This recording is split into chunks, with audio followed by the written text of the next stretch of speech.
Hello and welcome. Welcome to the Electric Car Hangout, and welcome to Jim, the Iowa Tesla guy, who's joining us today. And I'm Thank sure you, a Brian. lot of you know him. He's been in the Zoom meetings we've had before. He's been watching a lot of the live streams and adding valuable information and tips along the way. But he just did a massive road trip from the bitterly cold blizzard weather in Iowa all the way down to Florida and back. Yep. And so I wanted to get him on and talk about the trip. He's going to have videos on that, I'm sure. And so we can hit him with all our questions of how the trip went. But for anyone who isn't familiar, Jim, do you want to just take a minute and introduce yourself and kind of talk about some of the things you do on your channel? And thanks for joining. Thank you, Brian. All right, for those of you that don't know who I am, my name is Jim. I go by the handle on YouTube, the Iowa Tesla guy. I started the channel about 2.5 years ago when I purchased my first Tesla, which is a red Model Y 2021. Just kind of seemed like the thing to do, and I did it. And the channel has kind of grown slowly over time. I do road trip videos, I do product review videos, I do how-to videos. Sometimes I just complain about how the media gets things wrong.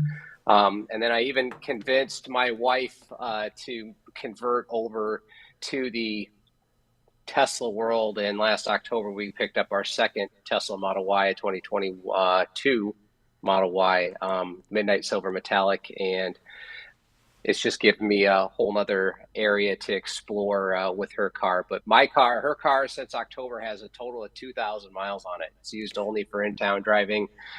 We do all the road tripping in my car, and it's right now after a little over 2 years, we're just crossed 40,000 miles. So we've got, and I'd say probably 2/3 of those miles are road trip highway miles. So thanks for having me. Yeah, you've been putting quite a few miles on between Colorado trips and around all the Great Lakes last summer and Florida now, and you've done a couple other trips too. I'm blanking on, but a lot of Yeah, miles on that. and we're just getting started. We're Yeah, just getting started, and we're going to be making another trip out to Colorado and back. And this June, we are planning, I should say my wife has been planning a massive 4,000-mile round trip, road trip from Iowa out to Seattle, up into Vancouver, across Canada, up into the Banff area for some Tesla camping, and then back home. And we're going to be about 2.5 weeks on that one. yeah, that sounds like a fantastic trip. And you had that video with the tent accessory on the back of the Tesla that was kind of I testing for did. uh, that trip. Yes, And I you, did. And go ahead. and I was just going to congratulate you. You just hit 7,000 subscribers on YouTube, so people are loving what you're doing, and that's Like fantastic. and And subscribe. anybody who isn't already subscribed, go ahead and find Jim. There's a link in the description where you can find his channel and check that out and subscribe. Thank you very much. Just want to say hello to everybody who's joining. Because Jim and I are talking, and it's not just me trying to come up with things to say, I'm not going to say hi to everyone individually, but thank you for joining and welcome. Um, so, Jim, on your, I'm going to try to find it on your Twitter feed, but I'll start you off talking on it. Okay. Um, when you kind of announced you were going to take this trip, um, it seemed, I think your post was something to the effect of like, hey, I'm not sure if I'm going to do this, but tomorrow I might drive to Florida. Was it that spur of the moment, or had you actually been planning it? It wasn't that spur of the moment, but it wasn't a lot of planning either. The impetus of this trip was that my grown daughter is who's getting married this June. Her fiance said, "Hey," her and her friends say, "Hey, spring break's coming up. My wife's an educator, my daughter's an educator, and they said let's go to Florida and let's do Universal Studios and we also want to invite his parents." And they said yes. And what are we going to say? No. So we didn't really want to fly because we've got, I mean, literally planning for this wedding. It feels like we're just keeping the house warm by burning money right now. And so it's like, well, I've got a whole bunch of free supercharger miles. Let's try it. Let's make a week out of it. And so we just ended up hopping in the car and going. And started out in an absolute blizzard and ended up on a beach in 80-degree weather, and it was quite a bit of a change. And then I was shocked by coming back to the cold weather back up here in Iowa after. Yeah, it's a drastic change. Um, well, that's similar to last spring or February, early March. My daughter and I drove from below zero, bitterly cold weather here, and drove down and met you in Yeah, I can't remember Waterloo. where the supercharger was, but we stopped by to Yeah, see it was in you. Waterloo, I think. Oh, could have been, yep. And sorry, I'm trying to find your map and tweet here. Um, uh, but yeah, we had a very similar time, and it is jarring uh, to like when you get like down south of Missouri and you start feeling a little warm, and the car starts to get a little extra mileage, and Oh, it was amazing. yeah, it's and then but when you're down in Florida, it's like I could drive forever on one charge, and yeah, it's such a difference.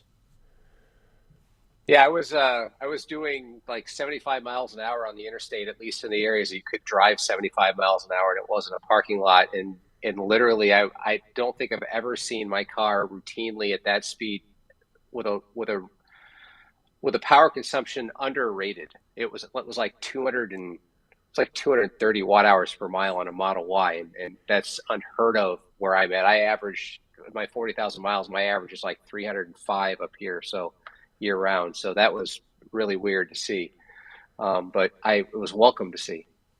Yeah, definitely. Um, you can definitely see like why some people in the southern states don't necessarily understand, why it's nice to have over 300 miles of range, or why it would be awesome to have 500 miles of rated range, um, just to, you know, cover for some of that. I'm going to switch to the other screen here, and people, Okay.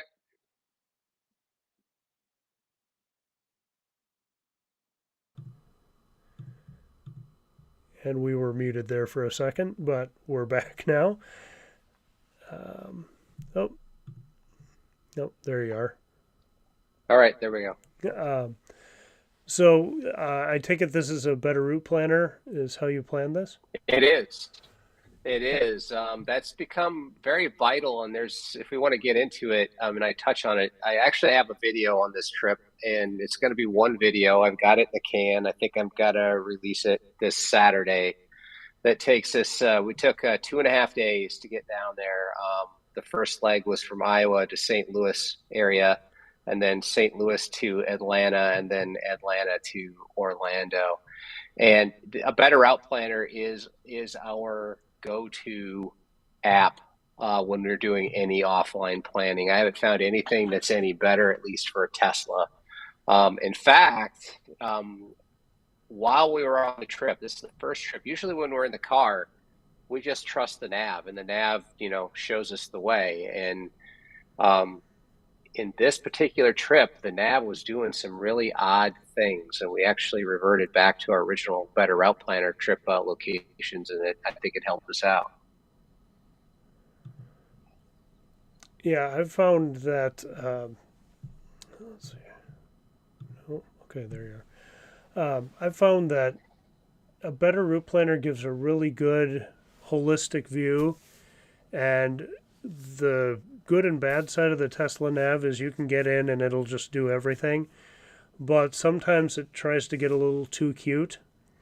And so you think you're going here and then suddenly you're going here, and it's nice to just have that consistent. I know if I leave here with whatever percent a better route planner says, I'm going to get to their next spot with with about the amount they're predicting. And to just, if Tesla does get a little screwy, is like having you charge too long.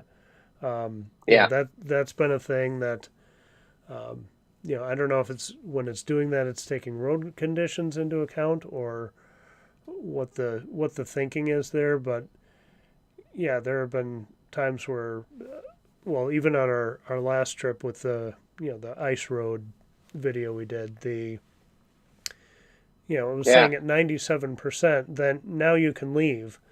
And then we got driving and it said, you'll get there with 28%. And I'm like, that's way too much. that exact thing happened to me many times on this trip. It was just really strange, and I don't recall it doing that until very recently. Yeah, I don't know if they're just being conservative for so many new drivers, or, what the thinking is there. Maybe they are Yeah, I don't know. accounting for wind or something, but yeah, it's a little The strange. the engineer, the optimist in me says that the car got used to me driving in cold weather conditions, Hmm. and therefore it was somehow thinking I needed that much charge for cold. But then when I actually hit the road, it's like, oh, it's not that bad. Battery's doing better than I thought, so let me make an adjustment. Who knows? I don't know. But the pessimist also tells me that it might just be a bug or a choice that I don't necessarily agree with all the time. Yeah. Yeah, you kind of never know, like, are they just screwing around with stuff to see how it goes, or Yeah, is this intentional for, like you said, maybe the planning that involves weather, is stretched out over a broader time frame. Yeah. You know, Hmm. it could be, and yeah, like you said, expecting that you're gonna be colder for longer. Who knows? But Who um, knows? yeah, I usually use a better route planner, and we did this with our trip last year too. That um, just to kind of see how it's gonna go and have that in my back pocket. But then the day of the trip, just get in, plug it into the nav, and let it figure it out. Unless something like you said goes screwy, then have that as a reference. Yeah, that's generally our plan too. On the day in the car, let the car do its thing. Most of the time, that works out the way you want. Yeah. Um, I have more questions about this, but I see there are some questions in the chat. So Yes. uh, um, I guess Yeah. My first comment has to do with John. He got version 11. I'm a little salty. I don't have V11 yet. Do you, Brian? no. I have a my driver's side repeater camera is out, Oh, so probably needs to be replaced. And so, as much as I'd like to have version 11, and I was hoping like maybe the new software update will fix the camera issue why it's not initializing. So I've kind of been waiting for that to come before I make a service appointment. But at this point, I might just do it tomorrow and get it over with because I want to be using FSD again. And with with the camera down, it won't even let me use cruise control. oh, Now, that's a pain in the butt. I think if I turned FSD and all the extra stuff off, it would let me use like adaptive cruise because I think that just uses the front camera. But um, the funny thing is the safety features like um, the lane keeping where it'll kind of shove Hmm. you back in your lane if you Oh, start to really? wander over a lane. That still works on that side, and it'll give me a warning and all the beeps and things. But then it says the camera's not available. So it might either can tell from the front cameras or something that Yeah. I'm going over. So it's like it's that safe, but still won't let me use it. So just Thanks, need to get Elon. a service. It'll probably be 5 minutes from a tech in my driveway, but just kind of been waiting on that. Sure. On on your Go trip, ahead. did you use FSD? What was your final destination? Orlando, or were you Orlando. more? Yeah. Okay, Well, this particular the what I covered on the video and on Twitter was just getting to Orlando. We spent a couple of days at Universal Studios in Orlando. My daughter and her fiance flew, and his parents flew back home. We ended up going about 3 hours southwest to Venice, Florida, to stay with some friends for a couple of days, and then we came back to Orlando and we spent 2 days at Disney because we're a glutton for punishment.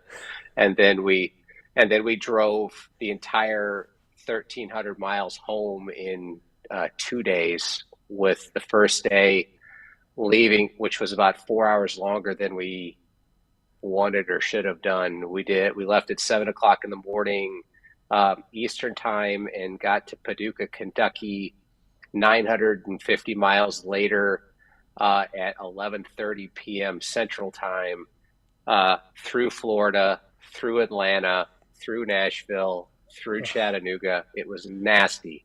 oh yeah, all those major traffic hubs. Yeah, Yeah, that is brutal. it made the 450 miles home on the second day seem like a quick trip to the store. Yeah. Um, while you were down there, were you using FSD or anything? When I was in Florida, yeah, I used it. I generally personally try to use FSD as much as possible, and I've gotten to the point. This is kind of my when people ask me if FSD is it getting better, and for me, I see all the little changes, and it's like, watching a pot of water boil. Sometimes you don't notice it over time, but I use the wife sniff test.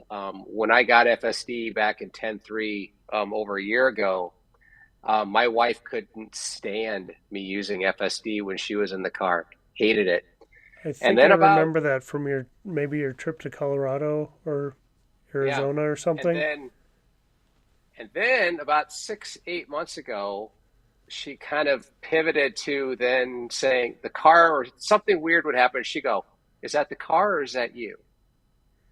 And I say, it's the car, whatever. And then now when she complains, she will just say that something weird will happen, or she'll go, whoa, car really did something strange there. And then I'd have to admit to her that I was the one driving. And then she says, why are you driving? She's in this trip a few times. I happen to be driving manually somewhere. She goes, why are you driving? So Wow, she thinks that FSD has made me a worse driver, which maybe it has. But I use it as much as possible wherever I possibly can. yeah, that's how I had been using it too, and yeah, my wife has been more tolerant. But yeah, it's really interesting that she's had that drastic of a reaction in about a year. Yeah, it's a big change, and it's definitely getting to the point where, to me, I try to. You can't just, especially on a road you're not familiar with, you just can't get in. And those of you that have FSD may know this. You just can't expect to get in, turn it on, and then check out. Even if you're looking at the road, even if you're putting pressure on the wheel, I equate FSD almost to like playing an instrument.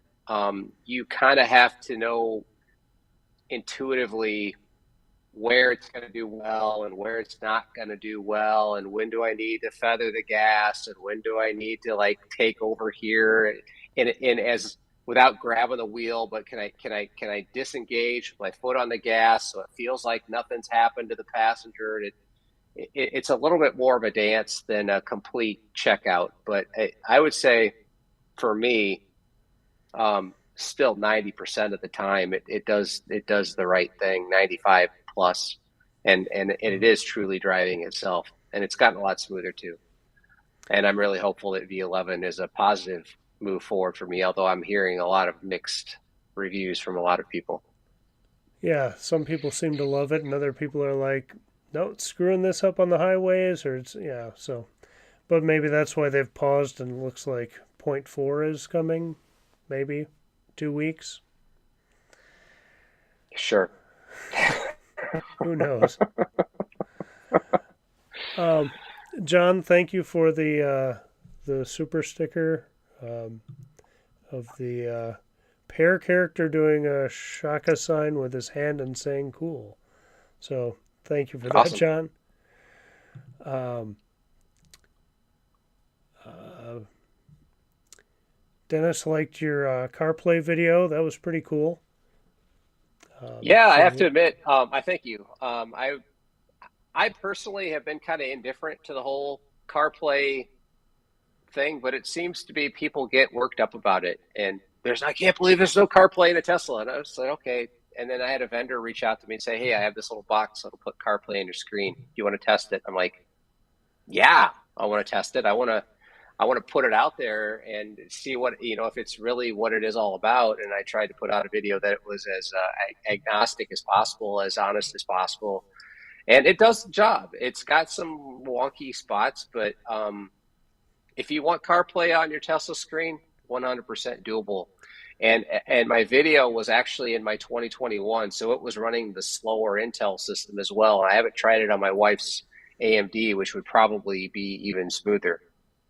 yeah, yeah, you have that great A/B test ability with the two vehicles to Yes, I do.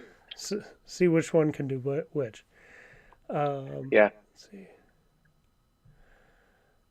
Uh, Larry is asking if both your cars support CCS adapter, They do. and would you add one to? Um, I think you have one, don't you? I do. Yeah, I don't have a Tesla model. I have an aftermarket before Tesla dropped their prices, and I've used it once. I used it. I tested it at Boulder in Boulder, Colorado, to see if it would work, and it worked. And I haven't had a chance to use it yet.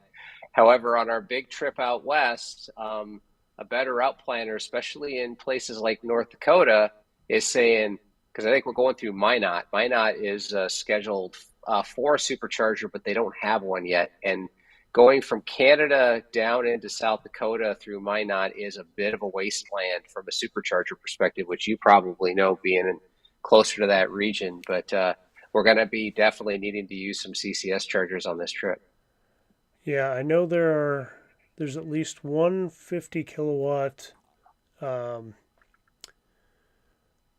I don't know if it's ChargePoint. I can't remember who operates it, but I think there's one 50 kilowatt charger in Williston. Okay. Um, but that might be a little different. I don't know if Williston's north of Minot. I think it's further west than Minot. My Yeah. North So Dakota geography isn't fantastic. I'm actually nervous. I don't know if this is how non-Tesla EV owners feel all the time. But I'm actually kind of nervous about the need. I don't. I'm going to be in a situation where I don't have a choice. I have to use CCS, and I'm actually a little nervous about it. And I'm actually hoping that the supercharger opens up by this summer there, which is what's been scheduled. But we'll see what happens. Yeah, there is. Let's see. I'm just looking at the Tesla site. It doesn't even have the Minot coming soon dot. So, yeah, that might be tough. Um, where is. I'll pop this other screen up here. So if we turn off.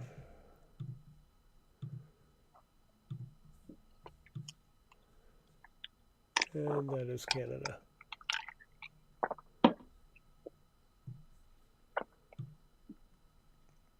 They've made this map really nice and clean, but you can't tell where anything is because it's so gray. Yeah. So here is Minot, Yep. and then So we're going to come from the charger area in like the 10 o'clock point, wherever that is, which I think is just on the other side of the Canadian border. Estevan. Yeah, Saskatchewan. And then we got to make it all the way down through Minot to the next charger to maybe the 5 o'clock on your screen there, straight down below your mouse. Yeah, And I'm pretty sure the car can't make it all that way. Yeah, that's a. I mean, it'll be easier in summer, but Yeah. let me see where you might have to go through.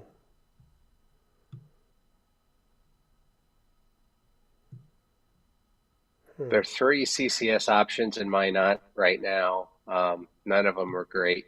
Hopefully, one of them is functional. And then there's been a permit pulled to install a supercharger there, but that was done last like October, and still nothing's happened from what I understand. Yeah, so here is Williston, which is north of Dickinson. Right. So you could do that coming straight down. I mean, it's not very straight toward Iowa, but No. I mean, I have a CCS adapter. Theoretically, it should work. Yeah, Might as well use it. yeah. Is that EA or who's supposed to be putting that one in? I don't recall. It's not EA, but it's not real sure. And there's a couple of them in Canada that we have to use as well. Sure. That uses another Canadian system that you have to download an app for. Yeah, some of that stuff is like it's kind of the fun adventure of it, but also like I don't know if I want to deal with this today. But Oh, we're gonna do it. We're gonna yeah, camp. We're gonna do all that cool stuff in a Tesla and take advantage of it. And camping's we've camped several times. I actually have a mattress that I need to test out that I'm really excited for. That because we've been using air mattresses for the last, well, since the beginning, and air mattresses suck. That's just, they just suck. yeah, So I'm hoping this new mattress is going to be a much needed upgrade for my old bones. yeah. Some of those mornings on an air mattress, you wake up and yeah, you feel like you're made of wood. Yeah. No, we even Uh, doubled up this last time in Michigan, and one of them had a small leak and it deflated. So it's lucky that we had a backup. ouch. Was that in one of your videos? Yeah, it might have been. Okay, Yeah, my trip to the Upper Peninsula of Michigan that we did last summer last summer. Okay. Um, up in Canada. Jason is asking if you are going to Sound of Silence in South Dakota. I I don't know when it is, to be honest with you. May 18th, 19th, 20th, whatever that weekend is. I, Um, d- I don't know if we're going to make the, it the this year, but The, we'll the, the see. factual answer is probably not, for two reasons. One, my son is graduating college from the University of Colorado in Boulder the week before that, so we're going to be out there. And second, I'd probably be killed if I left less than a month before my daughter's wedding. So there's probably going to be going fast and furious during that time. But yeah, I'd like to get out there eventually. That's in South Dakota, right? Yeah, Custer. Yeah, Yeah. maybe next year. It sounds like that time's a little packed for you. Yeah, right now Congratulations it to your is. son and daughter for the wedding and the graduation, though. That should be a fun, intense time, but good for both of Yeah, them. I have about 8,000 free supercharger miles that expire in November, and I think I'm going to burn every single one of them before it gets there. So Well, it's good excuses to burn them, so that's good. absolutely. Um, Dennis, thank you. Williston is west of Minot. Thank you. I did eventually find it, but it's been a while since I've been up there. Um, and Dennis says Sound of Silence is May 19th and through the 21st. Okay. Um, See that? getting back to Florida, I wanted to ask Yes. how, um, there's a lot more EV drivers on the road right now. A lot more Teslas are on the road than even, a couple of years ago.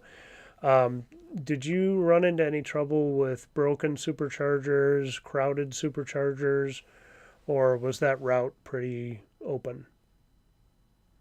Um, for me, it was open, but there's chances that I think we chose smartly on some things. We purposefully avoided superchargers in, let's say, downtown Chattanooga or downtown Nashville, which I think historically are very busy.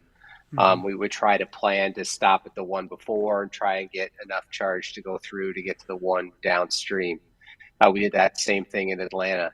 So technically, I didn't have to wait for a single supercharger, although the last charge, the 12th stop in Ocala, Florida, hopefully I'm saying that correctly, um, the screen was telling us it was full, and there was about a 15-minute wait when we pulled up and pulled in. And by the time we got there, there were four open slots. So Oh, good. it was fine.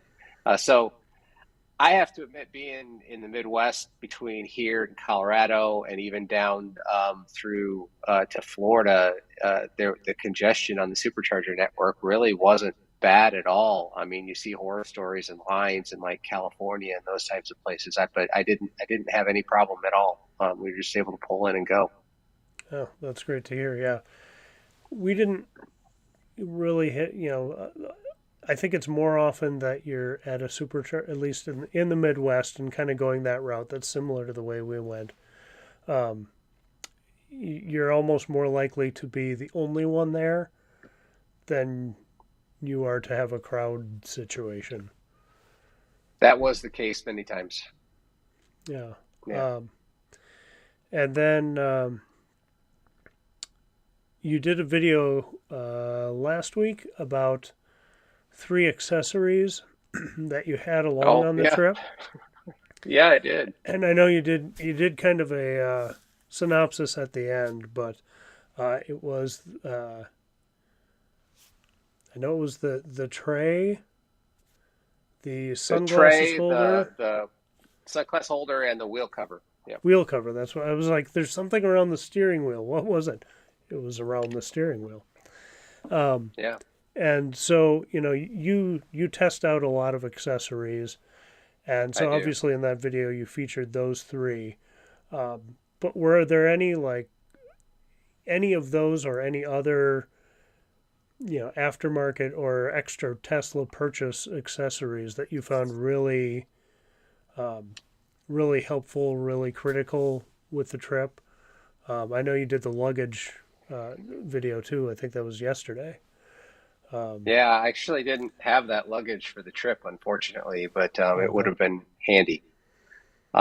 Yeah, there's some definite go-to things, and some of them are obvious that everyone has, like having a screen protector and those kinds of things. So I'll skip those. But there's for me, there's a few. I don't like having my phone down low on the charging pad. I don't really particularly care for it there. I like to have it up at least within eye shot in case I want to pull up like Waze or something else. That's before I had CarPlay. But I've experimented with a lot of chargers, phone chargers, and the one that I've settled on as being the best for me is from a product called MagBak. Magbak, and it looks like it's factory. It looks like it's built into the car, and it hangs right off the edge of the screen. It doesn't fold back. It's visible all the time, but it's got a small magnetic footprint that holds the phone. That for me, slap it on, you're good to go.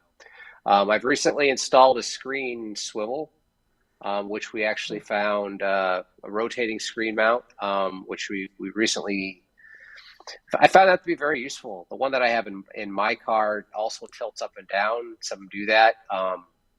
That's not as useful. But the left and right, there were cases where my wife wanted to navigate or do something where it was easier. The glare happens. That's helpful. Um, some things aren't even technically Tesla accessories, and I haven't even covered some of these. Although one that I did, I have a small cooler that fits on the floor in the back seat and then I put it on the passenger side because I can actually reach back with my arm and grab whatever's in it while we're driving, and that's a fantastic little cooler. Holds an absolute ton. Um, Runs And off the that's lighter outlet. USB powered. No, it's actually powered off the accessory plug in the Oh, center. Um, okay. you can plug it in the back, but if you want to access to, I think technically I could probably make the cord reach that far back, but it's easier for me to plug it into the center console. Um, my wife, if you go to a lot of superchargers, you realize that you often have no way of washing your windows in your car, unlike normal gas stations, unless it happens to be at a gas station. So my wife bought me this. It looks like a gas station squeegee, where one side is like a foam pad where you can scrub bugs off your windshield. The other side's a squeegee, but the handle is full of windshield wiper fluid.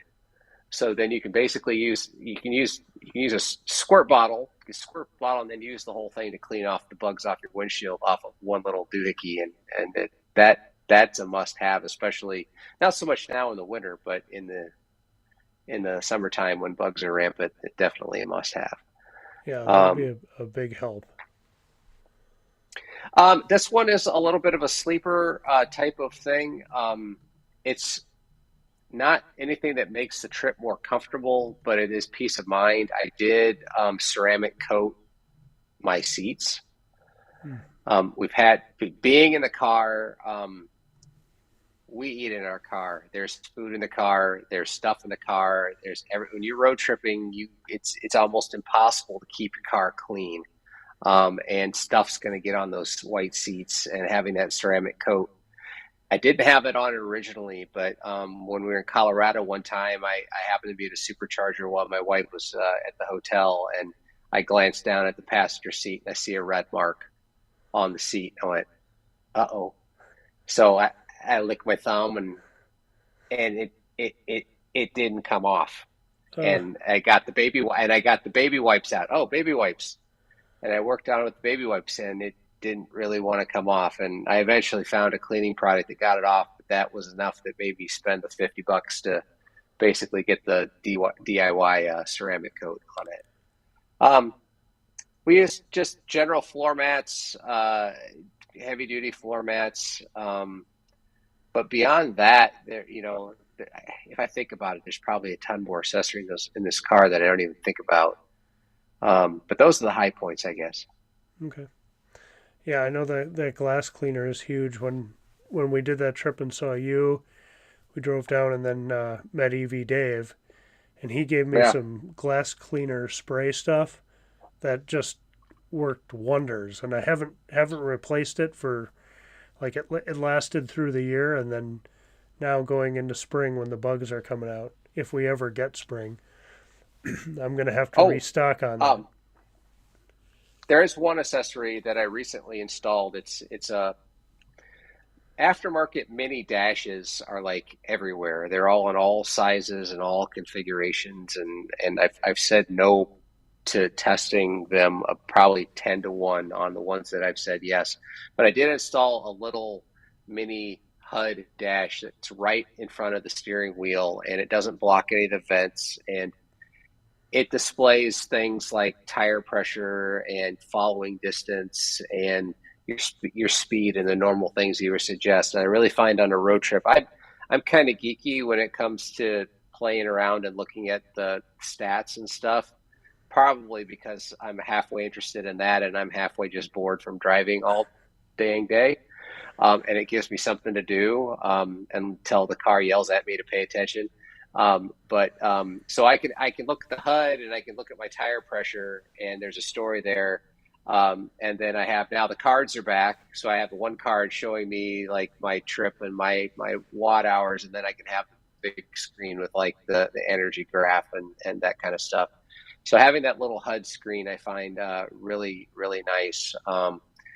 I'm still on my original tires after 40,000 miles, and actually within the first 300 miles, I got a flat tire on one of my tires, and I plugged it myself. And for the last 39 plus thousand miles, I've been running on a plug, and it's Wow. been great, except in the wintertime, where when it gets really cold, um, it wants to like the pressure will drop down to like 35, 34, 33 psi, and about every few days I gotta pull out the air compressor and top it off. So having the tire pressure right there in front of me all the time is kind of nice, but that's just me.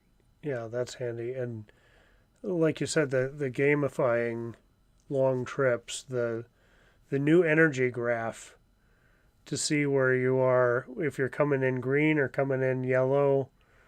As far as I have that up a lot if I'm the only one in the Yeah. car, or if it's just me or my daughter, because yeah, it just gives you a little something extra of like, do I, and it sets up that question for you: do I want to stay under 70 and make the graph happy, or do I want to just plow through? So uh, yeah, I plow through generally, yeah. The last, but I was trying to be really efficient, um, going out to South Dakota a couple weeks ago, and then by the time I was gonna get home at like 10:30, and did, but by the time we hit that last stop, I'm like, it's time to put the hammer down. Let's get home and be done with this. thanks, Uh, Dave, for saying that the spray that he bought was this something called Spray Away. Uh, so now yeah, available everywhere. Yeah, and thanks again for that, Dave. It came in handy a lot of times, especially in the North Woods and other adventures. So thank you. Um, and then let's see.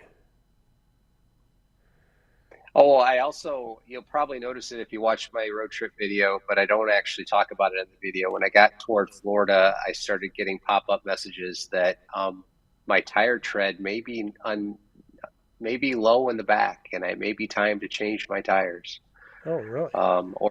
or rotate my tires. So I'm gonna have to probably do something with that, and I just haven't gotten around to it yet. I'm hoping I can gut it out until it gets warmer, actually, but I'm sure I can. They look fine. And they measure out okay, but the motors must be sensitive enough to know that one's just spinning slightly ever so more than the other. The tire tread must be down. And I have another confession to make, which is I've never rotated my tires ever. I haven't either. Well, we blew a tire and replaced them at about 7,000 miles in North Dakota. You have more than one tire, though, right? You've had Yeah, a we few blew two instances, tires haven't on. Well, you? we we blew the tire in North Dakota, replaced all four because I wasn't sure with what I hit if it affected the other ones, and we were at the beginning of that road trip, and I was like, Yeah. I don't want to mess with this. Let's just be sure we're all right. And then blew another one in Montana. But that one we plugged it on the side of the road. It took two plugs to close it, and then drove to a town and had it patched. So, but yeah, that's now held. That patch has held for 50,000 miles now, and yeah, that, they're not my favorite tires, but they're holding for a long time, and so economically, that's good. I've been happy Well, with that. the universe must be consistent because in after exactly 300 miles, my wife's Model Y got a flat tire in the exact same tire that mine did after 300 miles, and I was able to patch that one too. So hers seems to be holding through the wintertime. So Well, I hope she gets a lot more miles out of it. Although you might not know for another 10 years at the rate she's putting miles on it. exactly. We might have to transition over to her car for the road trip stuff, but she doesn't have FSD, or we didn't opt for the full self driving on hers just because honestly, I don't think it's worth $14,000 right now. But Yeah. because I when I paid for it, it cost 8, and my car was also a lot less. I got a Model Y with white seats. Um, what other upgrades? Oh, FSD, and I paid for the $2,000 for red, and she got the free Midnight Silver Metallic, no upgrades, black interior, no FSD, and her car cost more than mine did with FSD because of the price increases. Yeah, that's tough. Yeah, So yeah, we it wasn't definitely got happening. it at a good time. Um, John's saying there's a rubber insert that you can fit bottles in the door without tipping over. Oh, And really? then Dave is saying that at Sam's Club and Costco they have it in bulk, the glass cleaner, for $2 a can. So yeah, that Sweet. might be my next pit stop here. Like I said, if it ever gets warm. So thanks for those tips, guys. Uh, Absolutely. Wrote it down. uh, Jason's saying he's got a Model S Plaid. He said he ran an eighth mile drag strip at 101 mile or 111 miles per hour on a patch tire. Um, yeah, Yeah. uh, it looks like it worked. You're alive to type it. Uh, maybe that's a do as I say, not as I do. Not financial Yeah. advice. Um, I wanna get a ride in a plaid, and I don't because I know I'm gonna love it, and I know I'll never ever ever ever be able to afford one or justify one. So um, I mistakenly got my first ride in the Tesla Model 3 a year before I was ready to buy one, and it was like I instantly regretted it because as soon as I got it done, I'm like, I gotta have this car, Yeah, that was and I can't do it yet. So yeah, my be first test careful. drive was in the spring, and yeah, I spent the next 6 months like, scribbling down, figures and trying to juggle everything. Like, how can I get into one of these in any way, shape, or form? And yeah, it's good The and bad at the struggle same. is real. Yeah. Speaking of your wife, I was going to ask about um, the comfort, ride quality, comfort of the trip. Um, how you felt as the driver, and then how she felt as passenger. I think you may have said she took over for part of it. I think you posted something about you editing while she was driving or something like that, or maybe that was a I supercharger. was. But um, I was editing so on the way back. Yeah, I would say we try to split it 50-50, but it ends up being probably 75% me, 25% her. She really doesn't like driving in big cities. And depending on the timing of things, you often have to hit some sort of big city. So I'll end up driving that leg. Um, I've owned a lot of cars over my lifetime. I've got some road miles on me. I'm 52 years old, full disclosure. So I'll tell you unequivocally, the Tesla Model Y seats are the most comfortable seats that I've had in a vehicle, period. Um, I will admit that we put them to the test on the way back from Florida, where we did the 18-hour drive that in one day. And I don't know if it's a phrase that's all that universally known, but I grew up around motorcycles, and I had motorcycles for years. And when you ride long range on a motorcycle, there's a term called monkey butt, where basically your ass gets so red that it starts hurting. And there was a little monkey butt happening at around the, I don't know, 13, 14-hour mark, but until then, it was pretty darn comfortable. yeah, that was an excessive day. I've had a couple like those too, where it's like these are very comfortable seats, but I need to get out of here at some point. Yeah. Uh, I don't, people say, oh my God, you got to stop and charge every 2 hours. Well, don't technically have to. And I'm not going to get into the whole charging curve thing and why it's probably better to do it anyway. But dang it, I'm 52 years old. I got to get out and stretch my legs. I got to go to the bathroom. The yeah, struggle's real. yeah, definitely. So I don't mind it. We're I guess I mean this isn't going to go out worldwide, but I'll share this here. My wife and I are talking about. Um, I want to take Joan, my daughter, to the Grand Canyon before she's too big to be able to pull her away from the edge. Once she gets a Yeah, little yeah. bigger and a little stronger, that's going to be tougher. So All while right. we can still keep her safe, um, I think that would be a fun family vacation. And uh, Ellie had the idea of um, taking the train.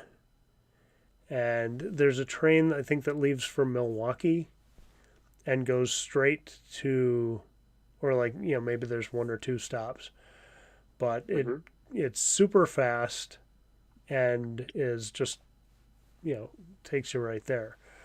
Um, or maybe it's to Flagstaff. I can't remember quite, but it's basically like Milwaukee to Grand Canyon. Um, Sure. and so we were thinking of doing like a Top Gear style test. I don't know if you've ever watched any of their challenges where somebody will Mhm. take a train, somebody will take a ferry, somebody will take the car, and they always want the car to win. Um, and so we were kind of mapping it out like, oh, that so we might do that, or we might do a train to Chicago versus the car to Chicago. Um, we'll see. We might. I've got a lot of maybe plans for this summer, but Hmm. um, the the trick for me is um, I would have to take my daughter with me in the car, and so I can do a little more of that, monkey butt driving. If Yeah. I can be a little more competitive if I'm alone, or rather than get a hotel, throw a mattress in the back and sleep for a couple hours at a in a parking lot or a travel stop or something. Um, so I don't know how fair it's going to be, but Man, you like to torture yourself. I mean, I remember your video where you decided to recreate with the blizzard condition where oh people were locked on the, a normal person would have like parked their car and turned on the climate control and went inside and just let it do its thing. No, you have to sit in the car and be in the car. It's like, man, that's commitment. well, I mean, you said it, and if you leave, you don't know, is it really comfortable in there? I mean, the temperature might I say know. it's comfortable, but or like, You I wanted to be like, well, if I'm in here, killing time, I want to play some games and use the car features like you would. So yeah, Yeah. I can't say it's smart, but it's fun in its makes own way. makes for great it makes for great watching, and Yeah, I'm glad look you how did it and I didn't. miserable he is. I'm glad it was you and not me. Yeah, I don't. I saw somebody else. Oh, Tom Malogny just did a video with the Rivian and the F-150, the Lightning, and yeah, he set them both to go and checked once in the middle of the night and then in the morning, and I'm like, yep, that's how a smart person would do it.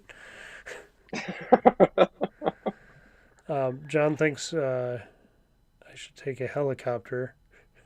Steve says That science. would be fat. Yeah. Um, Might be a little faster. Glenn says Amtrak to Chicago is great. So yeah, we might do that where it might be a little more fair fight.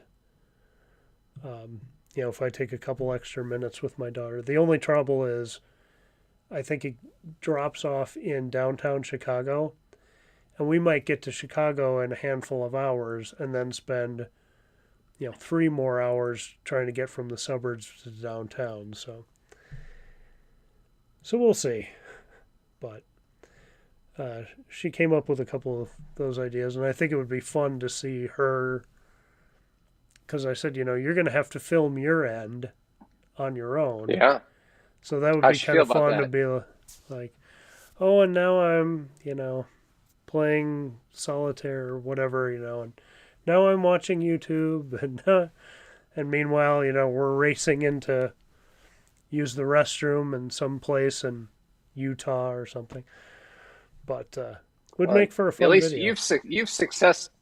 you've successfully convinced your wife to get on camera. I have yet to do that. So, Well, it being her idea, I think was a little easier. yeah, I sure. said, "You're going to have to do that then." Um, what was the other? Those were okay. Um,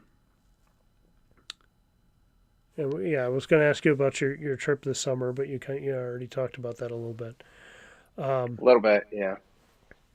does anybody in the chat have any other questions for Jim about the trip?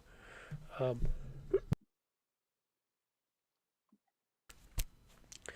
um, uh, Steve's been, F-150 is a real truck.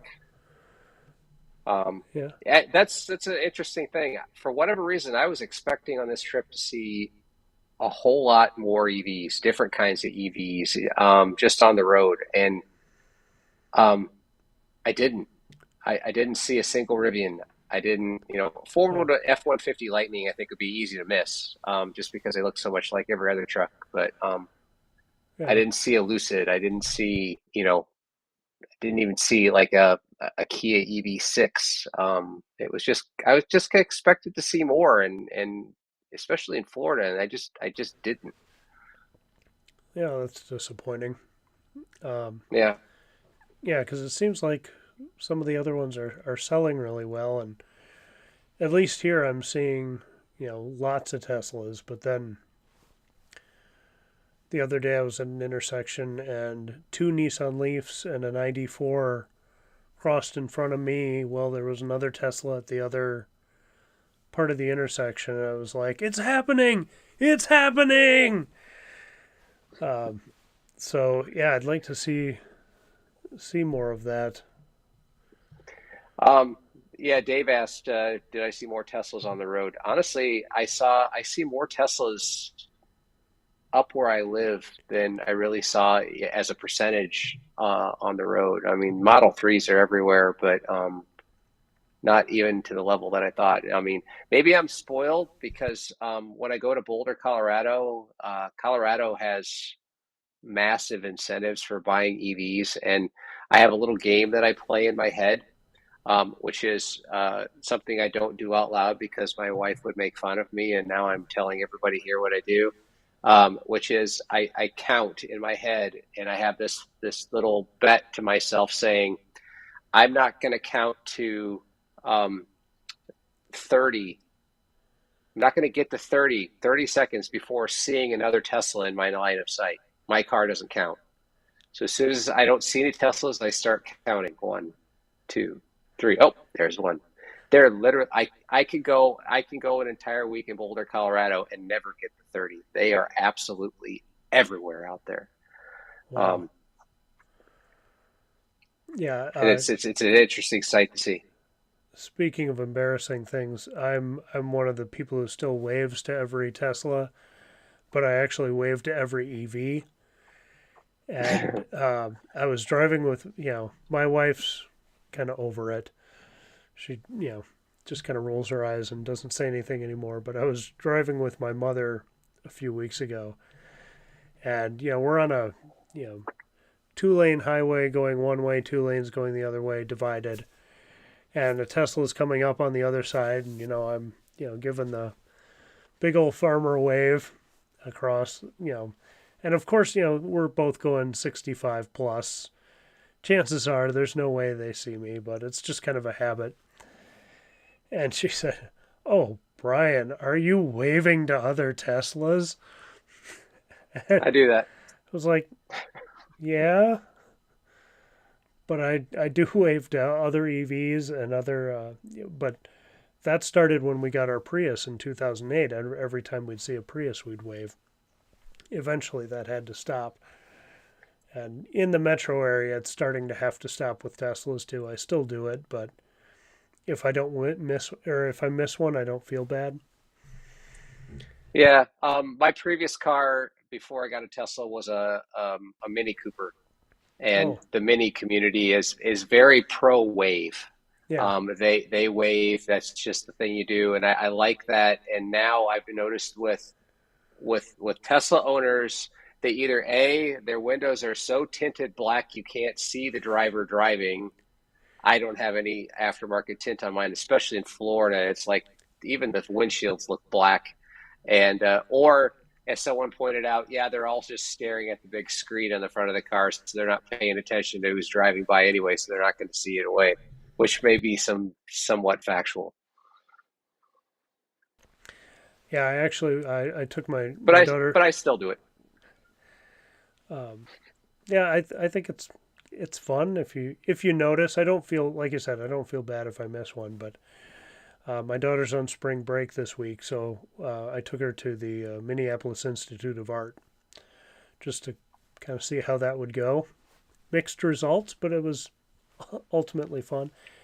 But I was on the It's a cool sidewalk place. and a Model Y drove by and I waved, and I'm like, "You don't know me and have Oh, no idea wow. why I'm waving," but I just You're on the saw it and sidewalk. kind of, yeah. Um, I do that when I'm in rental cars. I have to think twice because I'm in a rental car and I'm like, oh yeah, you don't know who I am. And yeah. Steve has a question saying, were there any superchargers that were right next to CCS stations? No, not on my trip. They were all kind of lone superchargers without a CCS at least the visible area. Hmm. Um, Yeah, I was going to ask you about, speaking of CCS, I was going to ask you how the CCS, or do you know how the CCS coverage is in Iowa? Or, you also had a Uh, video a few poor. weeks ago about reacting to that news story about charging and things in Iowa too. So, Yeah, I this past weekend I went to a meetup at our regional Tesla club, and they actually allow, invite some of these Tesla owners that are part of the club have since moved on to other types of EVs, and some of them have Rivians or ID.4s, and they complain quite a bit about the lack of DC fast charging CCSs in Iowa. I think they said there's only three Electrify America stations in the entire state, and ooh, they said that they tried traveling to most of them, and oftentimes they'll get to like an 8 station place, and only one of the 8 is actually working. So it's not great. And there's a guy that who has a Rivian R1T that drove here when I was down there in the Quad City area on the Mississippi, about 90 miles from here. He actually drove from there up to my home city, and they said, in Cedar Rapids, Iowa area, there's nothing. You got to drive 40 miles south to get to the nearest CCS charger, which is really kind of inconvenient. But yeah, it's pretty bad. so are they? I'm gonna just bring up um, the other screen here. So on the Tesla side, are they mostly along 80 then? The CCS chargers? Yeah, I think so. I think, to be honest with you, I haven't done the research because I haven't had a need to. Yeah, But they must. I'm guessing they probably are because you go north. Some places in Iowa still going north south is a little sketchy. Like you look at that kind of northwestern Iowa. There's yeah, not a lot going on Storm there. Lake area. Yeah, and I find going to the far northeast Iowa can be a little sketchy too. But it's getting better. Um, But if you want to head from where I am west or east or south to St. Louis or down to Kansas City or up to Minneapolis, there's definitely straight shots. Yeah,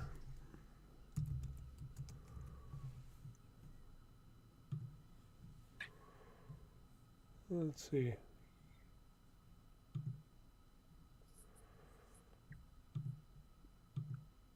I'm just doing this out of my curiosity. Don't mind while I. Yeah, yeah, they're the three. Looks like there's one west of Iowa City. I'm guessing that's Williamsburg, and then one in Des Moines, and then one in the Council Bluffs area to the west.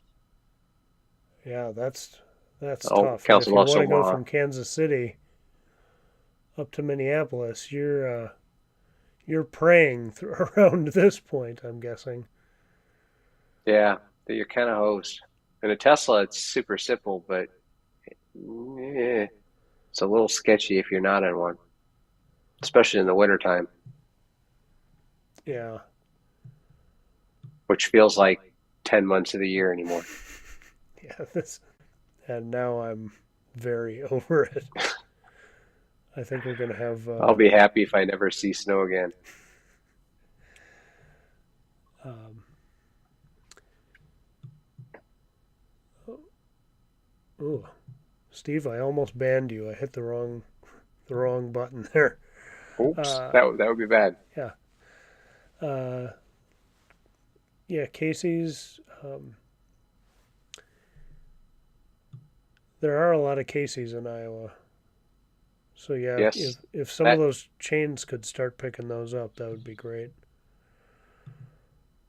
absolutely. Question about Des Moines. How many Tesla fast chargers? There's three in the Des Moines area.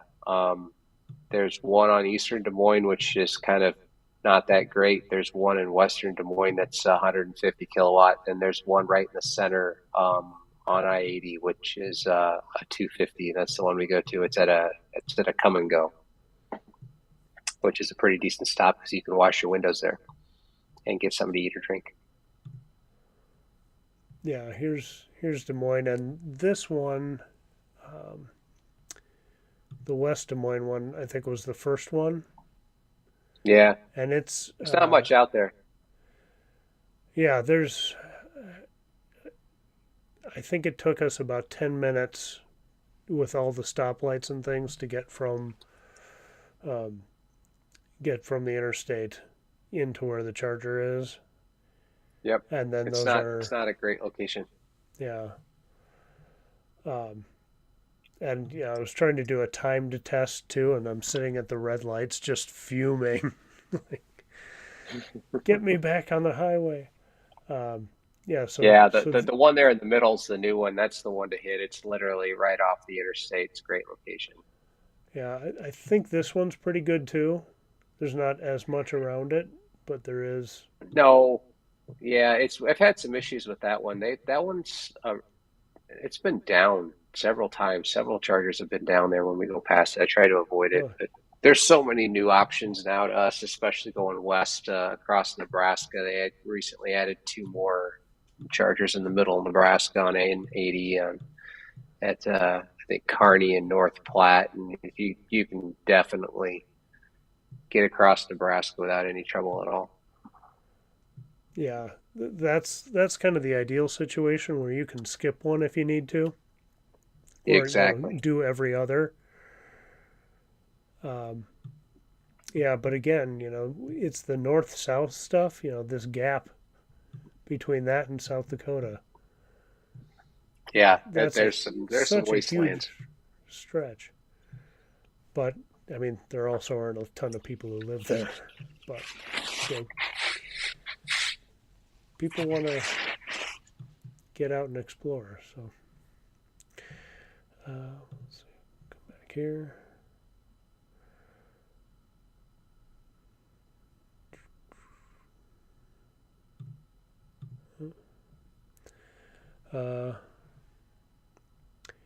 Uh, Dave, the one in West Des Moines is a Hy-Vee. Yep. It is. Um, A lot of them in Iowa are at Hy-Vees. yeah. Steve, do I need to get verified? Pay the $8. Uh, yeah, I'm not going to be. I'm not verified, so I won't hold anyone else to that. Um, uh, oh yeah, John's talking about the Clear Lake Supercharger has garbage cans and window washer. Um, Really? and yeah, and big cinnamon rolls. So that is good.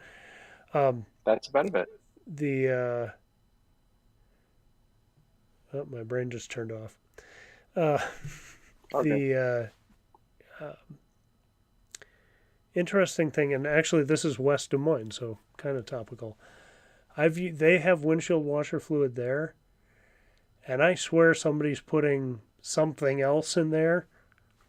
I don't Oh, know if it's a bodily fluid or some kind of oily mix or something, but um, I've used that one a couple of times, and every time it's almost like you're putting not quite syrup, but like there's some residue that's left on your windshield. So if you're there, there's another avoid one that. in Nebraska that's that bad. Yeah, Um, it smells something waffle. yeah, Tony said motorcycles riders wave to each other, Yep, and I am also a motorcycle rider, um, or used to be. I'm I'd like to get not, an but electric bike. that would be cool. Loud batteries save lives. Steve had a look at PlugShare. Come and goes will cover a few stops from Des Moines to Minnesota, but mostly charge points sub 100 kilowatt hour. Yeah, Hmm, yeah. not ideal, but There's a handful of 50 kilowatts around. I think the Albert Lee supercharger has a 50 kilowatt station near it in southern Minnesota. an 8 pole at 250, it ain't worth it. Sorry. Unless you're desperate. Yeah, unless you have no choice, Yeah. then you better not be in a hurry. Uh, Dave's asking how full the chargers were. Not really not bad at all. What was full were the interstates when there was actually no moving traffic, and that happened. We stopped at our last stop before Orlando in Ocala, Florida, which is about 110 miles northwest of Orlando. There is an interstate that goes directly from Ocala right to Orlando. It might be the I-4 or the I-75. I don't remember which one. And the map was saying, don't get on the interstate. Tesla did. And I didn't believe it. And because it was telling us to go east, all the way to the East Coast, down the East Coast, and then back to Orlando. I said, that can't be right. Pull it up on Google Maps, pull it up on Waze. My wife's doing it. Yeah, it's all saying that. It was faster to go all the way to the East Coast of Florida, down the East Coast, and back to Orlando than it was to get on the interstate, which was a parking lot. And I posted something on Twitter, and another YouTuber, bearded Tesla guy, said at least the parking's free. And I thought, I thought that was funny. Except on the toll roads. Except on the toll roads. Yeah, so Steve found out a GM Ultium 350 site is going in at Clear Lake. Nice. At the Pilot Travel Center. Yeah, that should be really nice. Is there anything that can charge that fast? I'm not up to speed on all the latest and greatest. Taycan, maybe Lucid. Okay. It's at 800 volt. I think. Steve, can the Must be. Can the Ionic 5 charge that fast? I know that's got 800 volt architecture.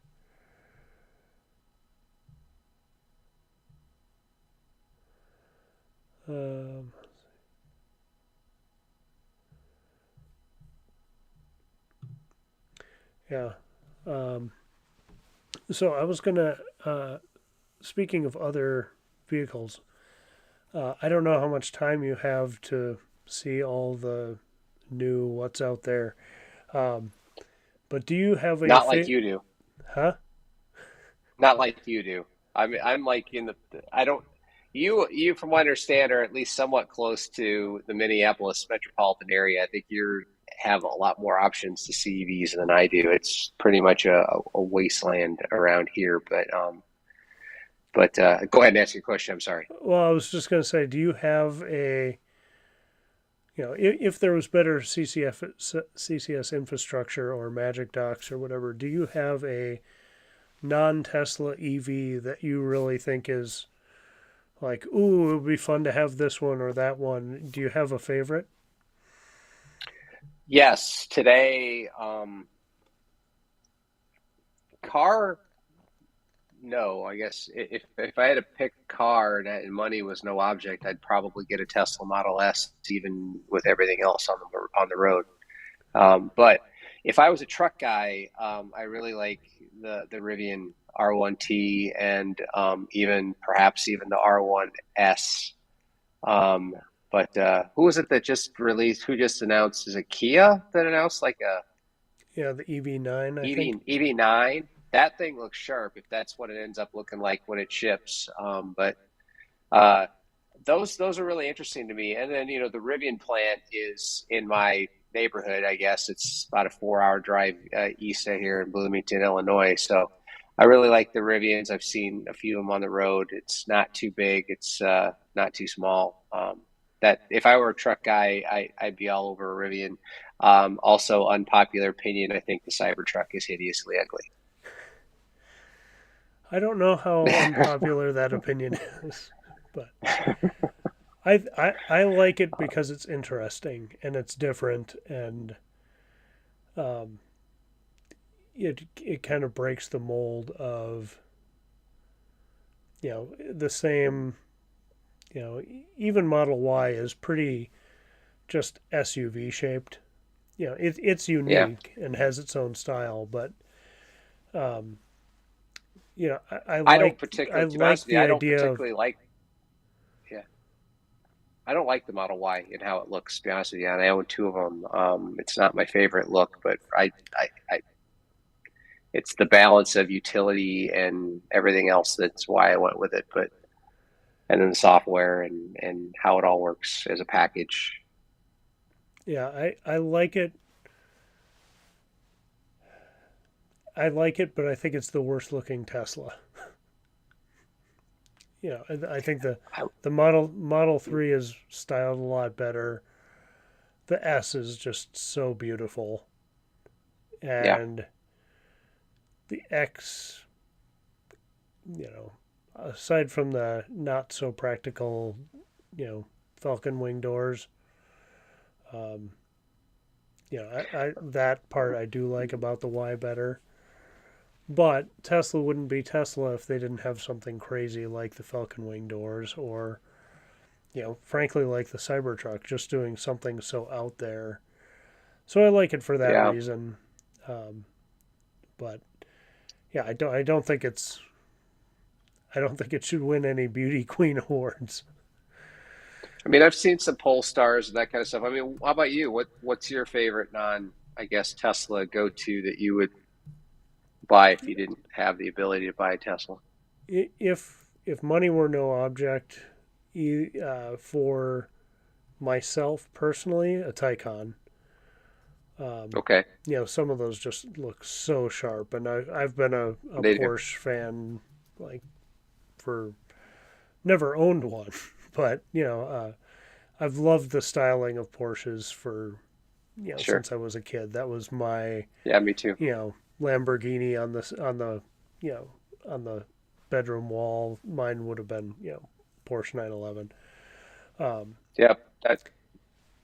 The but 12 to 13-year-old me had that list of cars that I was going to have when I grew up, and I knew exactly that I was going to have, I was going to have a like a Porsche 911, and it was going to, I remember the color, and I was going to have a BMW, and I was going to have a Lamborghini, and I had it all mapped out and all yeah, figured out. And I'm still working on that.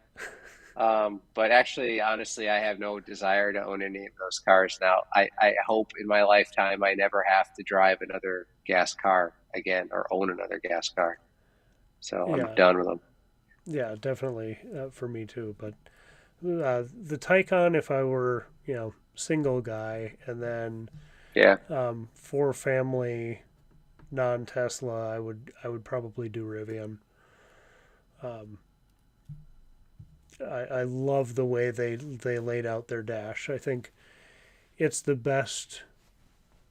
um, the best integration where you have a modern screen and the styling of it just flows perfectly into that wood panel in the dash. So that would probably be my non Tesla. Although the um, EV6 is really sharp, or the six is it is Yeah. the six the one that came out at the same time as the Ionic 5, where they're kind of sister cars. Yes, Um, I think so. okay, You yeah, I could be think right. that Yeah, looks really sharp that's a too. good looking car. Yeah, We actually weren't. My wife wasn't wedded to a Tesla. We actually shopped around before we actually got hers. Hers ended up taking a full year in order to get due to the delays of supply chain and all that stuff. But we had some basic requirements. I mean, she was driving a all-wheel drive Ford Escape, and she's like, I can't have a non all-wheel drive car anymore, especially where we live in the winter times. And it honestly that knocked out 90% of our choices. Not having an all-wheel drive option, and then it was left with things like Kia and others. And we went to the Kia dealer and I said, "Hey, we're interested in Kia EV6. How long is it going to take?" And said, "Well, we're telling people a year, but we really don't know." So we just kept the order, and eventually we stuck with the Tesla again because it was our just best overall choice yeah, yeah. I mean, the for Model the Y money. is you know it's such a practical size where you can do some pretty big hauling with it, but it's also not. it's not a monster to drive around. Yeah. Yeah. Um, Glenn asks, how about the Volvo EX90 or Polestar 3? Um, I think the Polestar 3 will be a nice size. Polestar's cockpits are very narrow. Um, I'm bow-legged, so I need the knee space. Um, I've only and seen a couple Polestar 2s, and they feel they're small cars. yeah, Um, and they so feel small. I don't know if the 3 will be that much bigger. That might change that. I think the Polestar 2 is fun to drive, but I would have a hard time justifying owning one if I was in another city and renting an EV and they said we'll have Right. a Polestar 2, I'd be perfectly fine with it. Yeah, sure. Um, Steve says a parent at my daughter's gym has a purple Taycan Cross Turismo. Yeah, definitely. You want to make friends with them. Um, yeah, I haven't, Absolutely. for having an EV channel, I haven't driven so many cars. Jason was going to let me test drive his Plaid last fall, and then winter came, and maybe if we get clear roads again, I'll be able to take him up on that. But Love to get a ride in a Plaid. uh, Chevy should make the Corvette electric, but they won't. Yeah, probably not for a Eh, while. Um, let's see if I have any I could see it other. happening. Um, so another question I want to ask you kind of ties into the road trip, kind of the Iowa charging situation. What are Hmm. your thoughts? It's good to have Steve here in the chat here too. But what are your thoughts about the Magic Dock, and would you like to see that roll out in Iowa? I think Iowa needs it, but I don't want to see it because I'm selfish. Um, That's fair. I don't know if that I don't know if it makes sense. Yeah, the non EV options, the non Tesla options in Iowa is abysmal, and if the quickest way to get that done is to add Magic Dock support, I don't believe that the. I know that they're putting out new superchargers all the time, but my read is that there are a lot of areas of this country where they're not keeping up with the demand that is being caused by them just selling so many cars, and there shouldn't be normal situations where there are lines of Teslas waiting to charge. Now, fortunately, where I'm at, generally where I go, I'm not seeing it yet. So I don't think it's, and like you said, most of the time you go to a supercharger in Iowa, there's one car there with you, or there's no cars there with you. So opening it up may be okay. And then there's the concern about the length of the cable, and a non something that's charging on the front right ends up taking two supercharging spots because, or on the front, front left, because it's got to pull into the wrong slot. And then now you're down two slots. Yeah, I have very mixed feelings on it. It yeah. almost I feels like think they need to redesign the layout of the superchargers to allow for better usage of them. Pull through, pull in, pull through, pull around. yeah, I think it's definitely like Jason saying, a Magic Dock is needed in the Dakotas. I think it's a band. Well, and especially in the Dakotas, you are usually the only person there. There's one, like you said, maybe one other car um, there, so it makes sense. But yeah, because of the cord issue, especially in more populated areas, like in Des Moines, maybe having one of those three superchargers as a Magic Dock, might Mm-hmm. make sense. Um, Whereas in the Dakotas, you'd probably need all of them. If you're going to do it, you need to do all of them because there just aren't enough. But yeah, I'd love to see it. It's a band aid until V4 gets here. I think if those cabinets are going to be like, I don't know, have you seen the ones they've put in Europe? Yeah, yeah. Hmm. And Hmm. so if those had magic docks where everybody was just, centered in their spot, um, I think that would make a difference. I have a Um, question for you. yeah. What's your feeling on Tesla's using CCS chargers when there is a supercharger not that far away? It feels weird to me. It feels almost wrong to me to be doing that. How do you feel about it? Um, yeah. I'm kind of in that camp.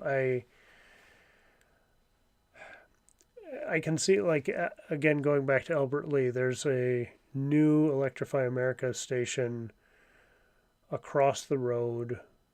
I mean, it's a messy intersection, but basically across the road from 150 version 2 supercharger. So you could go over there and charge faster, and actually it might be less money too, depending on if you're subscribed to EA. But I don't know that I'd do it outside of making a video, or if like the supercharger was down for some reason. Last summer I did do a video, or Joan and I went out to Wisconsin. Um, that was the trip out to the House on the Rock. I don't know if you're familiar Hmm. with that, but No. it's a crazy Yes, place. unfortunately.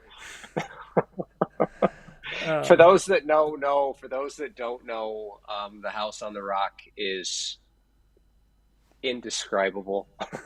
It's I wouldn't necessarily recommend it as a destination spot, but if it's definitely something.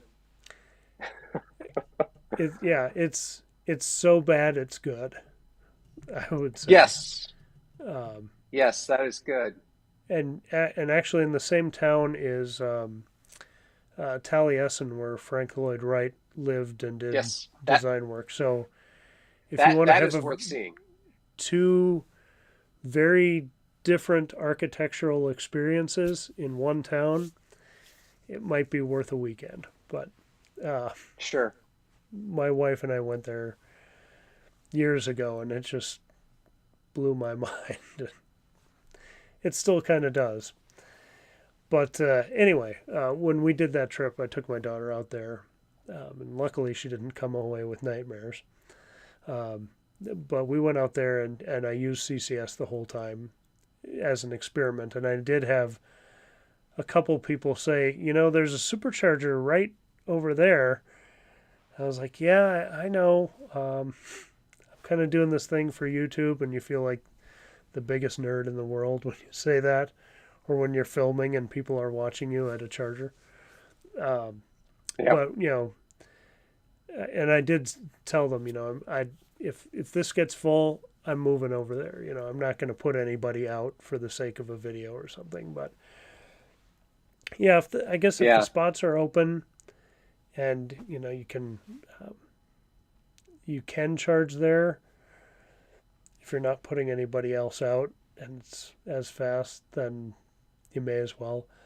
Um, but generally, But it's now. But if if the Tesla supercharger network is now opening up, does that mean it's free game in both directions? It's almost like we're throwing the super dock is the magic dock is like throwing a bone to the non-Tesla community, saying, "Here, look how nice it is." But I still feel bad about it. I still feel weird. It feels like, you get those looks like, you're over there in supercharger land with the 50 flavors of ice cream to choose from, and everything's great, everything's cold, and you still want to come over here and eat our vanilla that's melted. What's going on, dude? Go back. You don't need yeah, to rub it in. that's where I'd kind of gauge like how busy is it, or if something, Exactly. but yeah, that's a tough call. Night, Jason. Thanks for joining. Um, Steve says. John says the Are all the Black same. Bear Casino should get Magic Docks. Yeah, that'd be nice up there. V4 cable will be longer, but that might not be sufficient. Yeah, I don't know. We'll have to wait I'd like to see a till Tesla. lightning Yeah. plugs into that.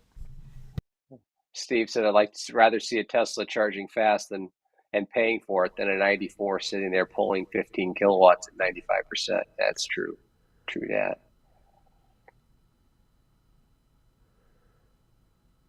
Oh, I'm not caught up to that part yet. Oh, sorry. My No, that's eyeball's fine. skipping ahead. I'm I reading apologize if I'm. older comments.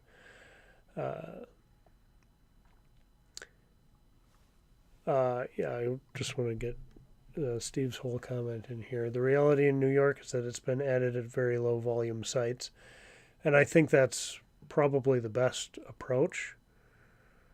Um, and if they can get more utilization out of a site, a lot of those early Magic Dock videos that were coming out the first couple days, that's something I noticed too, is that there are more CCS cars. It's not like they're doing these tests and like there's a lineup of Teslas waiting. It was one or two Right. Teslas there, and then a Right. bunch of other ones. Um, let's see. Wrong if someone needs it. Right if open. Jason said. It's all public fast charging to me. If you're paying customer plugged in, it's fair game. Yeah. And like you were saying, Steve said, put it this way: I'd rather see a Tesla charging fast and paying than a 94 pulling 15 kilowatts at 95%.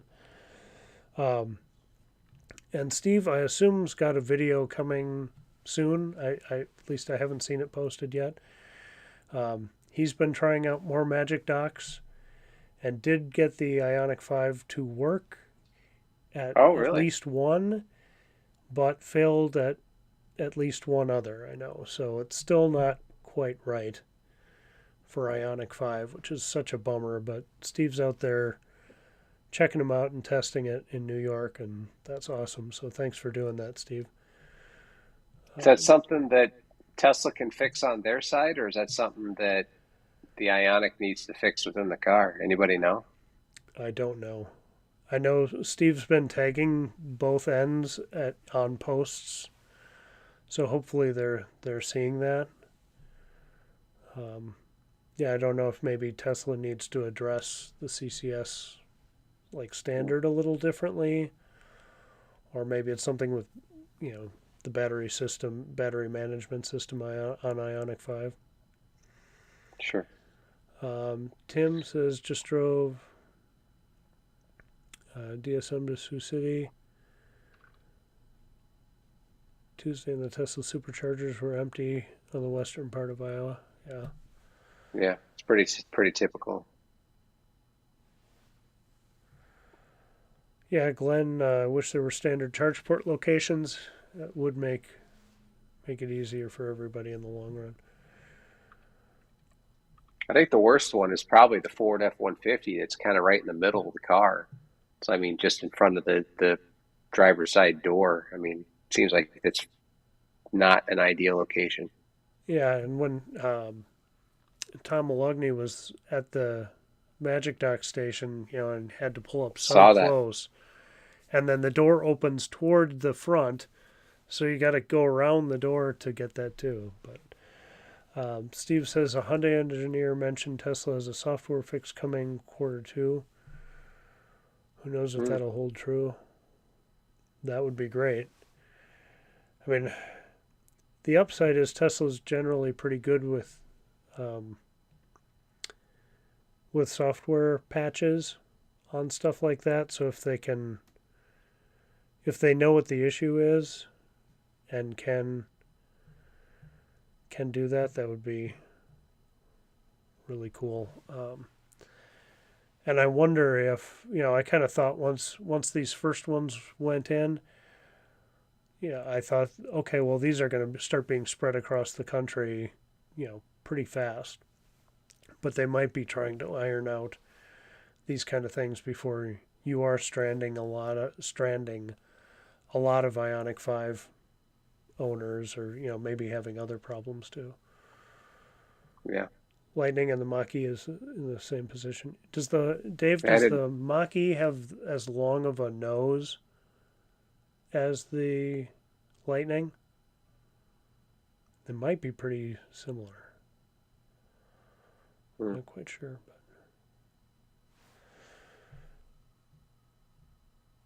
the Mach-E has that kind of rounded front uh, hood or frunk um, that makes it look bigger than maybe it is, but I'm not sure. Um, but I just realized it's after 11 now, and wondering if anybody has any last minute uh, questions for Jim. Oh, it is okay. Um, yeah. Does anybody have any other last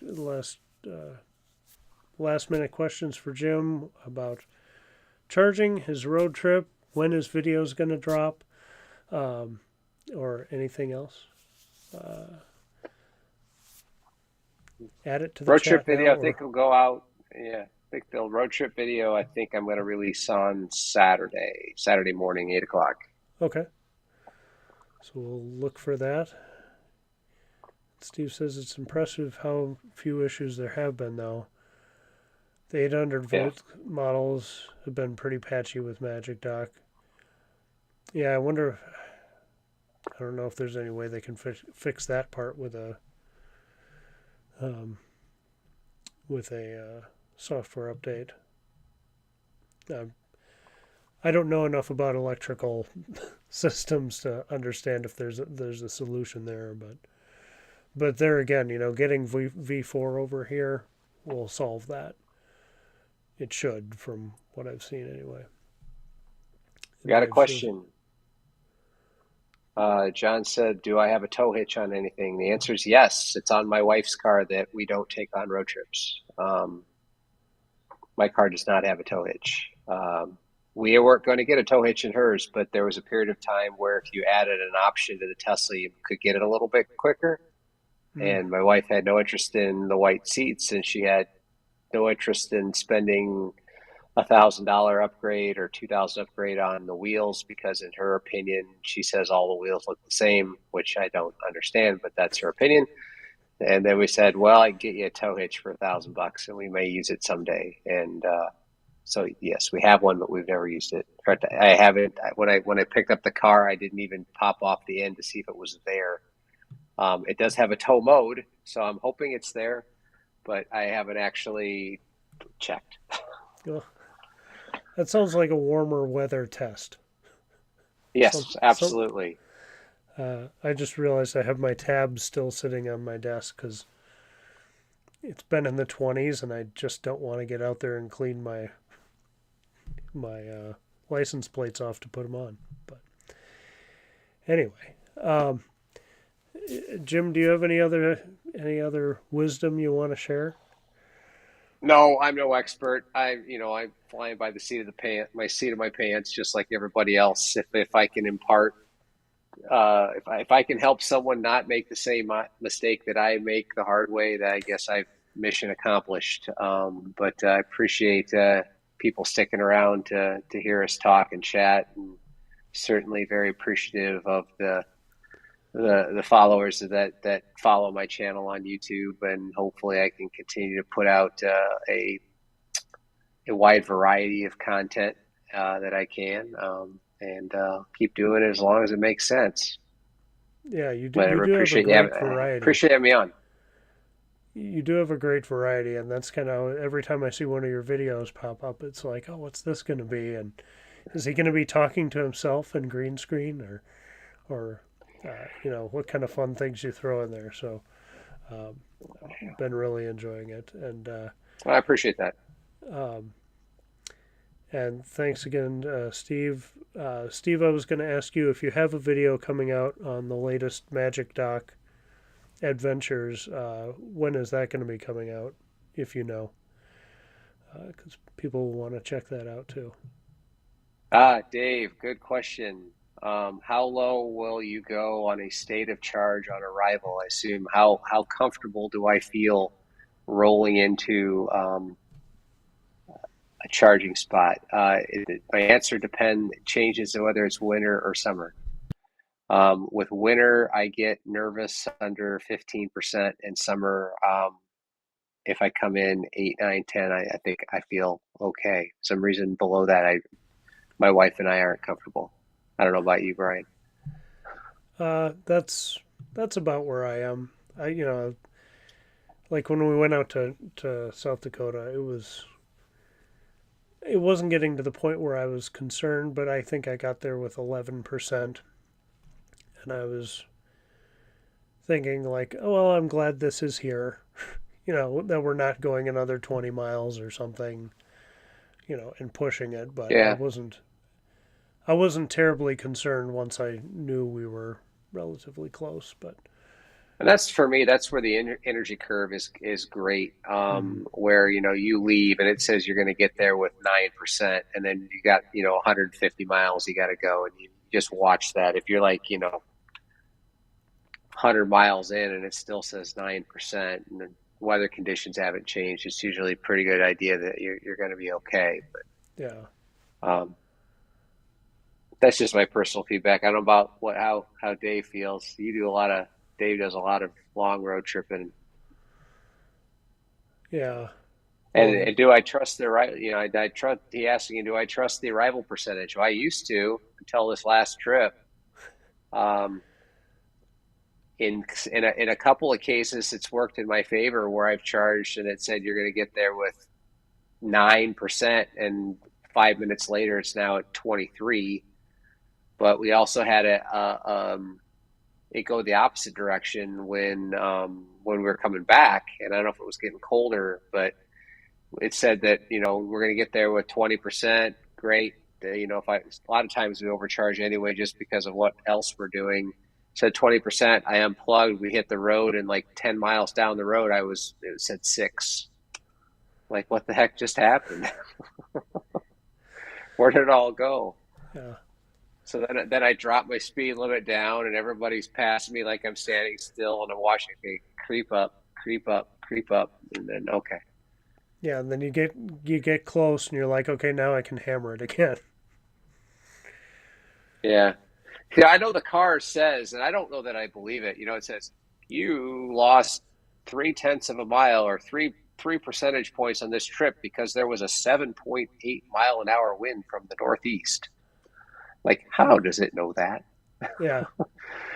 while I'm driving 75 miles an hour? Yeah. I have that blows me Well, away. I guess it would just use like, data from Windy or something. But, there's so many That areas that where that there's like a tree break or something that you wouldn't be getting all that or yeah. Yeah, I don't know. It'll be interesting to see with updates if that improves and, nails it's nails it gotten a down a lot little bit. it's gotten a lot better as far as what information it presents to you. That new energy graph, there's a lot to digest, and I think it's good stuff. Yeah. Uh Steve doesn't know when his video's coming out, but he's got to do real work. Totally understand that. Ouch. Ouch. I do have a day job, for those of you that care about that kind of thing. But yeah, It can I be do feel the really pain. tough to fit YouTube in. Very much so. It helps that both of my kids are pretty much grown and out of the house. I'm an empty nester, so having young children is a whole nother ballgame. Yeah, spring break has been a lot of fun. We've had a lot of fun daddy daughter time. That's been pretty inefficient, but that's all It's the right. way it's supposed to be. It's the way it's Yeah, supposed to be. that's part of the reason that Ice Road Tesla's video took 3 weeks was just stuff going on, and That you that you get that to could it. be a TV series. I think that was a awesome intro. I mean, that Oh, was just it thanks. was like something right off of TNT or something. It's like Ice Road Truckers, Yeah, Ice Road Teslas. I had to do the pitch shift on my voice to get it down there, and I I, yeah, I wondered. Final Cut's awesome. I was watching the Ice Road Truckers intro, in the background. And I'm like, yeah, I can do something like that. And it was pretty fun. Yeah, That good was the job. fast part. It was cutting the rest of it that took longer. Sure. But so Dave says, I trust the arrival percentage with the fudge factor for wind and speed. Usually drive slower if the range is close for 40 or 50% of the segment. Yeah, that's pretty much what we were saying we do. Where did I get that thumbnail of Jim? I just made it off of his Twitter and YouTube account stuff. Or are you Yeah, asking Jim he's where got he got that image of the AI image of your face? um, TikTok. It's a TikTok filter Oh, that okay. I recorded a video and then took a screenshot of my phone. Oh, TikTok can be a wonderful thing. I think I might have posted another one a while back on Twitter where my face, I said, here's the real Iowa Tesla guy. And my face opens up oh, and there's like an alien inside my head. That was yeah. just a TikTok filter. Okay. Um, thanks, Dave. Uh, Todd's going to be a big star. Todd was in the other non-iridescent Model Y on that trip, so Ah, thanks for doing that and coming on that yeah, adventure, very, Todd. very brave. You guys are very brave. Yeah. Well, we didn't know we were going to be brave. It was like I thought it was just going to be a sunny, nice day. Let's go out and do, and then didn't anticipate the wind out there. But Sure. anyway, it is now after 11:15, and Yeah, like you said, you have a day job, so you I probably do. need to be heading to bed. But thank you very much for joining. Really appreciate it. Looking forward to the video on Saturday morning, Saturday, 8 a.m. Central Time. 8 a.m. ish. Yeah, Central Time. Okay, I'll go and make sure that it's set up to go live then. yeah, It's um, called it's a 1,300-mile road trip Blizzard Beach, all right. which is exactly what it was. And it's all there and back is all in one shot, right? I just did. The only thing I recorded was just from here down there, one Okay, direction. I didn't record the way back. It takes a little more effort to do that recording, and it was already a long week. So we just said, I'm I just driving this one. I totally understand. It adds a lot to a vacation to throw the recording on top of that. And as it turns out, it was a relatively boring drive back, and it would have been, oh, this is just another video that Jim did that's in reverse. Great. So I think one was probably enough for now. Yeah. Well, yeah, if you get the basics of it, you get the cold part, you get the warm part.